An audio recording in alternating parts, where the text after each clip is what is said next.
మారుతున్న కాలంలో రక్త సంబంధాలు, బంధుత్వం, ప్రేమ, ఆప్యాయత వంటివి కనుమరుగైపోతున్నాయి. డబ్బు కోసం, స్థలాల కోసం బంధాలను మరిచి అన్నపై తమ్ముడు, తమ్ముడిపై అన్న దాడులకు పాల్పడుతున్నారు. బుచ్చిరెడ్డిపాలెం మండలంలోని పెనుబల్లి గ్రామంలో హరికృష్ణ, కృష్ణవేణి దంపతులు వారి అన్నదమ్ములకు మధ్య స్థలం వివాదం ఉంది.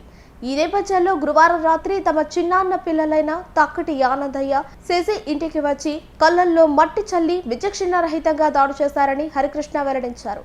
అప్పట్లో తమ నాన్న ఉన్నప్పుడు స్థలం తీసుకోమని, ఎప్పుడూ తమని చిత్రహింసలు చేస్తున్నారని బాధితులు ఆరోపించారు. ఈ విషయంపై ఇదివరకు పోలీసులకు ఫిర్యాదు చేశామని, కానీ వారు ఏదో కారణాలు చెప్తూ విచారణకు రాలేదని అన్నారు.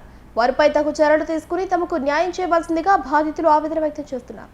మేము పోయి లేసుకొని 8 సంవత్సరాలు అయింది అడుగు వేసి, అప్పుడంతా అడగకుండా ఇప్పుడు మేము మట్టి అన్ని తోలిసుకొని ఇల్లు పగలు కొట్టి కట్టించుకున్నప్పుడు కూడా అడగల. ఇప్పుడు మట్టి తోలిసుకొని కట్టించుకుంటుంటే మా నాయన స్థలం మీ నాయనకి ఇచ్చాము, మా స్థలం మాకు ఇచ్చేయండి అని చెప్పేసి మమ్మల్ని హింసిస్తూ ఉన్నారు సార్. అండి హింసిస్తూ ఉంటే మేము దెబ్బలు తట్టుకోలేక వచ్చి కంప్లైంట్ ఇచ్చాము.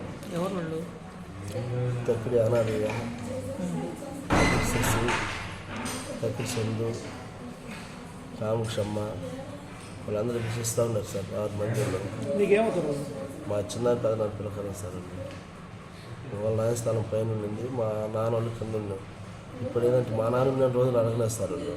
మా నాన్న చనిపోయిన తర్వాత మా స్థలం అది మా నాన్న మీకు ఇచ్చాడు, మా స్థలం మాకు ఇచ్చాడు అని రిస్క్ చేస్తూ ఉన్నారు. అటు వచ్చి కంప్లైంట్ ఇచ్చాను సార్. కంప్లైంట్ ఇచ్చి సీఏ గారు వచ్చేసి మేము పిల్లలు పంపించి అందరూ ఇచ్చి మాట్లాడుతూ ఉన్నాను. 3 రోజుల నుంచి రాలా వాళ్ళు. వీళ్ళు పోయి పిలుస్తున్నాక రావట్లేదు. మాకు బాగలేదు, హాస్పిటల్కి పోవాలి, ఆడపోవాలి. ఆ రాత్రి గడిపోతే మీరు వెళ్ళిపోండి, రేపు పొద్దున్న పిల్లలు పంపించి మాట్లాడుతూ ఉన్నారు సీఏ గారు. అది ఈరోజు ఎస్సీ వచ్చాడు అక్కడికి. ఎస్సీ గారు వచ్చిన తర్వాత రాని స్టేషన్ కంటే వస్తున్నాం పని సార్ అని చెప్పి సార్ని పంపించడం, నేరుగా మా ఇంట్లోకి వచ్చి మా మీద మట్టి చల్లి మమ్మల్ని, నా భార్యని, మా అమ్మ పిల్లకాయలు కొట్టుకొచ్చాం.